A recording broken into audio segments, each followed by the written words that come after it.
శ్రీకృష్ణ పరబ్రహ్మణే నమః. శ్రీ గురుభ్యో నమః. శ్రీమద్భాగవత సంగ్రహము, షష్ఠ స్కందము, చిత్రకేతూపాఖ్యానము. అసురుడైన వృత్రునకు ఇంతటి భక్తి జ్ఞాన వైరాగ్యాలు ఎలాగబ్బినవి అని ప్రశ్నించిన పరీక్షిత్తునకు శ్రీశుకుడు ఇలా చెప్పాడు. పూర్వము చిత్రకేతు అనే రాజు సూరసేన దేశాలను పాలిస్తూ ఉన్నాడు. అతడు సుగుణభూషణుడు, యశస్వి, ప్రజారంజకుడు. అతనికి అనేక మంది భార్యలున్నారు, కానీ ఒక్కరూ సంతానవతి కాలేదు. తనకు రూపము, వీర్యము, యౌవనము, విద్య, ఐశ్వర్యము, ఉన్నత వంశము అన్నీ ఉన్నప్పటికీ సంతానం లేకపోవటం చేత రాజు వ్యాకుల చిత్తుడై ఉన్నాడు. ఒకనాడు లోక సంచారం చేస్తూ బ్రహ్మపుత్రుడైన అంగిరస మహర్షి ఇచ్చేశాడు. రాజు సకల మర్యాదలతో ఋషిని సంతోషపెట్టాడు. ఋషి రాజు యొక్క కుశలం అడిగి అతని చింతకు కారణం తెలుసుకున్నాడు. త్వష్టదేవతను ఆరాధిస్తూ ఒక హోమం చేయించి చరువు యజ్ఞప్రసాదమును కృతద్యుతి అనే జ్యేష్ఠ భార్యకు ఇచ్చాడు. రాజా, నీకు పుత్రుడు కలుగుతాడు, అతని వలన నీకు హర్షము, శోకము కలుగుతాయి అని చెప్పి మహర్షి వెళ్ళిపోయాడు. కొన్నాళ్లకు పుత్రోదయం అయ్యింది. రాజదంపతులతో పాటు రాజ్యమంతా ఆనందంలో మునిగిపోయింది. రాజు అనేకమైన దాన ధర్మాలు చేస్తూ తన ఆనందాన్ని ప్రజలతో పంచుకునేవాడు. బాలుడు దినదిన ప్రవర్ధమానుడై అలరారుతున్నాడు.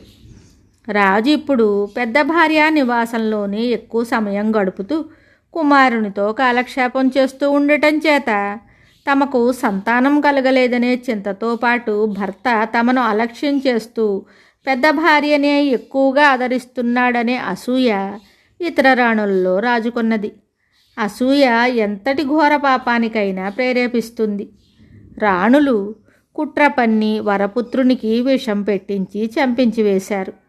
లేక లేక కలిగిన వంశోద్ధారకుడు ఈ విధంగా దుర్మరణం చెందటంతో రాజదంపతులు రెక్కలు తెగిన పక్షుల్లాగా నేలకూలి శోక విహ్వలులై కొట్టుకుంటున్నారు.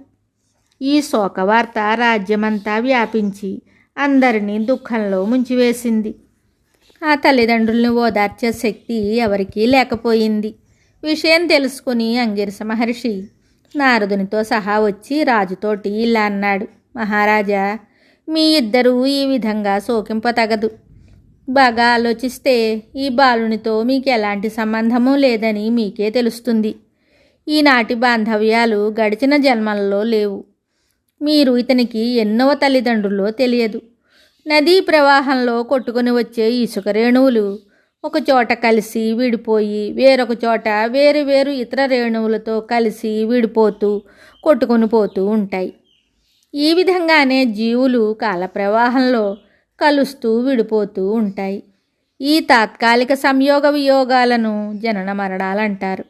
ఇవి తప్పింపలేనివి, సహజ సంఘటనలు. ఇది అంతా ఆ పరమేశ్వరుని మాయా విలాసము. దీనివలన జీవులకు జీవులు పుట్టినట్లు కనిపిస్తుంది, కానీ వాస్తవానికి పుట్టునది గిట్టునది శరీరమే. ఈ శరీరము నీ కుమారుడు కాడు. శరీరములో నివసించే జీవునికి చావు పుట్టుకలు లేవు. ఆ జీవుడు వేరొక శరీరాన్ని అధిష్ఠించడానికి వెళ్ళాడు. ఇంకా చనిపోయినదెవ్వరు? ఈ సృష్టి రహస్యాన్ని గుర్తించి నీవు ధైర్యము వీడకుండా, దైన్యము చెందకుండా ఉండాలి. మన సుఖదుఖాలన్నీ స్వప్నంలోని సంఘటనల వంటివే, నిలిచి ఉండేవి కావు. ఇవి అన్నీ మనస్సు కల్పించుకున్న భ్రమలే. అందుచేత ఈ మిథ్యాశోకము నుండి బయటపడి నిర్మలమైన మనస్సుతో వాసుదేవుని యందు చిత్తాన్ని లగ్నము చేయుము అని చెప్పిన అంగిరసుని జ్ఞానబోధ విని ఊరట చెంది రాజు ఇలా అన్నాడు. మహాత్ములారా, మీరెవరో గాని ఈ మందబుద్ధికి జ్ఞానోపదేశం చేయవచ్చిన సనత్కుమారులో, వ్యాస మార్కండేయులో, నారద ఋషభులో, దేవల అంగిరసులో అని నాకు అనిపిస్తున్నది. మీ వంటి మహాపురుషులు మా వంటి అజ్ఞానులను తరింపజేయడానికి లోక సంచారం చేస్తూ ఉంటారు. తమరెవరో సెలవియండి అని వినయంతో ప్రశ్నించిన రాజునకు అంగిరసుడు ఇలా చెప్పాడు. రాజా, నేనెవరినో నీవెరుగుదువు. కానీ శోకము వలన గుర్తించలేకున్నావు. నీకు పుత్రప్రాప్తి గురించి యాగము చేసిన అంగిరసుడను నేను. ఈయన నా సోదరుడు, బ్రహ్మమానసపుత్రుడైన నారదుడు. అజ్ఞానముచే నీకు కలిగిన ఈ పుత్రశోకము నుండి రక్షించడానికి వచ్చాము. నీవు దైవభక్తి కలవాడవు, జ్ఞానాన్ని పొందగలవాడవు. నేను ఇదివరకు వచ్చినప్పుడు మాయావశముచే నీలో పుత్రకాంక్ష ప్రగాఢముగా ఉండెను. ఆ వాంఛ తీరడానికి యాగము చేసి పుత్రప్రాప్తిని కలిగించాను. నీలో ఇంకా వ్యామోహము పెరిగింది. భార్య, బిడ్డలు, గృహము, సంపద, కీర్తి, భోగము లాంటివన్నీ భ్రాంతి, భయము, దుఃఖములను కలుగజేస్తాయి, శాంతిని పోగొడతాయి. స్వప్నంలోని అనుభవాల వలె తాత్కాలికమైన మిథ్యలు. ఈ ప్రపంచంలో కనిపించేవన్నీ అనిత్యములు, అసద్వస్తువులు, దుఃఖకారకాలు. ఒక్క ఆత్మయే ఏకైక సత్యము, శాశ్వతము అయినట్టిది. ఆ ఆత్మజ్ఞానాన్ని పొంది శోకముక్తుడవు కమ్ము అని అంగీరసుడు బోధించగా నారదుడు ఇలా చెప్పాడు. ఓ చిత్రకేతు మహారాజా, నేనిప్పుడు చెప్పబో మంత్రము ఉపనిషత్తులలో నిక్షిప్తమై ఉన్నది. దానిని 7 రాత్రులు జపించిన వానికి సంకర్షణ భగవానుడు దర్శనమిస్తాడు అంటూ మంత్రాన్ని ఉపదేశించాడు. రాజా, నీ పుత్రుని అందలి మోహము ఇంకా నీకు తొలగకపోతే ఆ జీవిని రప్పించి మాట్లాడిస్తాను విను అంటూ తన యోగశక్తిచే ఆ జీవుని ఆహ్వానించి నారదుడు ఇలా అడిగాడు. చూడు, నీ తల్లిదండ్రులు నీ వియోగముతో ఎంత శోకంలో మునిగి ఉన్నారో. జీవుడా, నీవు విడిచిన శరీరంలో నీవు మళ్ళీ ప్రవేశించి అందరినీ ఆనందింపజేసి ఈ సింహాసనాన్ని అధిష్ఠించి నీ శేష జీవితాన్ని సుఖంగా వెళ్ళబుచ్చు అని అనగానే ఆ జీవుడు ఇలా అడుగుతాడు. నేను నా కర్మల ప్రకారము దేవ, మానవ, పశుపక్ష్యాది జన్మలను ఎన్నెన్నో పొంది ఉన్నాను. ఈ ఇద్దరూ నాకు ఏ జన్మలోని తల్లిదండ్రులు? ఈ విధంగా శోకిస్తున్న అనేకులైన నా తల్లిదండ్రుల దుఃఖాన్ని తొలగించటానికి సాధ్యపడుతుందా? జీవునకు ప్రతి జన్మలోనూ అనేకులతో సంబంధాలు ఏర్పడతాయి. ఈ జన్మలోని తల్లిదండ్రులు కానీ, స్నేహితులు కానీ మరు జన్మలో శత్రువులుగా పుట్టవచ్చును. జీవునికి దేహము వలన ఏర్పడిన బంధుత్వాలతో ఎలాంటి సంబంధము ఉండదు. నశించడి దేహాలలో జీవుడు తాత్కాలికంగా నివసించే యాత్రికుడు మాత్రమే. అందుచేత ఎలాంటి బాంధవ్యాలు లేని పరమాత్మస్వరూపుడనైనా నాకును నా తల్లిదండ్రులు అనుకునే ఈ దేహాలకు ఎట్టి సంబంధము లేదు అని చెప్పి జీవుడు అదృశ్యమయ్యాడు. చిత్రకేతువు యొక్క పుత్రవ్యామోహము తొలగింది. నారద మహర్షి ఉపదేశించిన నారాయణ మంత్రాన్ని సమాధినిష్ఠుడై 7 అహోరాత్రాలు ఏకదీక్షతో ఆరాధించి శ్రీహరి అనుగ్రహంతో దివ్య విమానాన్ని, విద్యాధర చక్రవర్తిత్వాన్ని పొందాడు. విమానంలో విహరిస్తున్న చిత్రకేతువునకు ఒకనాడు ఆదిశేషుడు దివ్య దర్శనం ఇచ్చాడు. చిత్రకేతువు ఆనంద భాష్పాలతో అనంతునకు అభిషేకం చేశాడు.